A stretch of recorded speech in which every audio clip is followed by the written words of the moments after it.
Here's a disclaimer.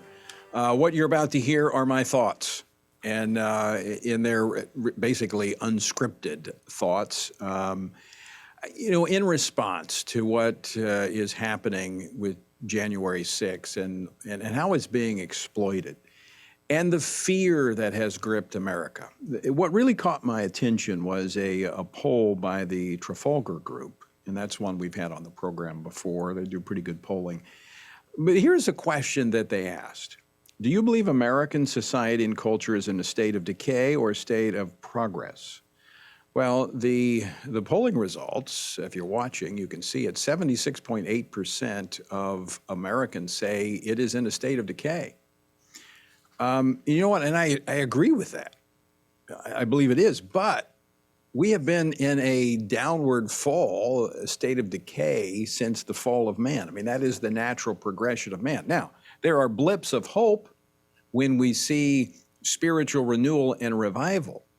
And I set the stage with this because I want to answer a question that I get so often is, Tony, how do you do this stuff each and every day, looking at what you look at and having to deal with the people you deal with and not be depressed, not be discouraged? And well, I'll tell you, what happens when you give in to discouragement, two things, is that you either give up, throw in the towel, or you do something, quite frankly, that is, I'm trying to choose my words carefully. As I said, this is off the cuff.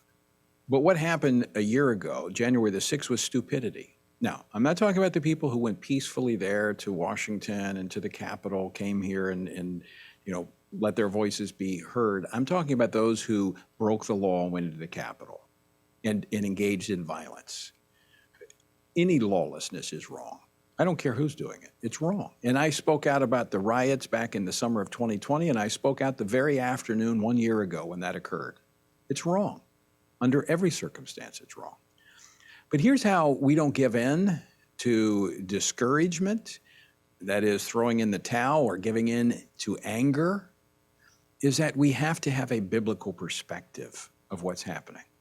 Look, in fact, if you're in our Bible reading, we read this earlier this week, and it comes from Genesis chapter 6. It was at the time of Noah, and it says the earth was corrupt before God, and the earth was filled with violence. Now, you say, how does that apply to us today? Well, you go over to Matthew chapter 24, when Jesus was talking about the signs of the ends of time. He said, nobody's going to know the date and the hour of my return, only the Father. But he does tell us we can determine the seasons. And this is what he said over Matthew chapter 37. He said, but as the days of Noah were, so also will be the coming of the Son of Man be.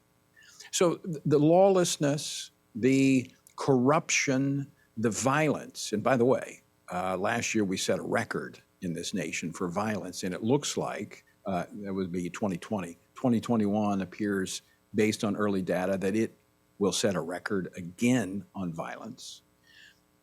It would suggest that we need to be ready for the Lord's return. Now, that doesn't mean we give up, sit on the sidelines. It means that we have to keep all of this in perspective, knowing that the world is going to become a more violent place, a more corrupt place. But if we, as believers, as followers of Jesus Christ, are the salt and the light, we become the preservative. That's what salt does. It preserves. And so, that's why we're engaged in public policy. We don't think of politics, as I was talking about earlier with the former Secretary of State. The political parties are not going to save us. Politics will not save us. Elections will not secure our future. Only the Lord can do that. However, our responsibility as believers is to be engaged.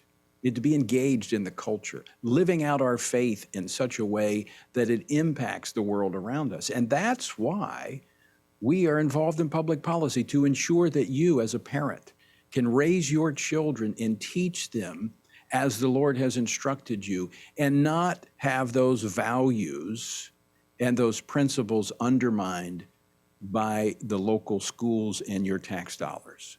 It's why we advocate for churches to be able to freely gather and preach the word that changes hearts and transforms lives. You see, all of those come back to public policy. If that wasn't made clear over the last 2 years, I don't know what will clarify that for those who think we shouldn't be involved in politics. We're not involved in politics because we think it can save us.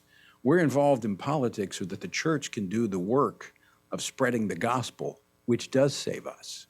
And so when we have that perspective, we don't get discouraged. Yes, we have our moments, but we see it in the perspective and in the context of which the Lord has told us it will all unfold. Not a fatalistic view, it's a realistic view. But we can approach each and every day with the hope that as we reach men, women, and children with the gospel of Jesus Christ, and as lives are transformed by that, so will be communities. So will countries.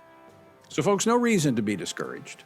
No reason to be ready to throw in the towel. All the more reason to be engaged, because the darker it is, the easier it is for our light to shine.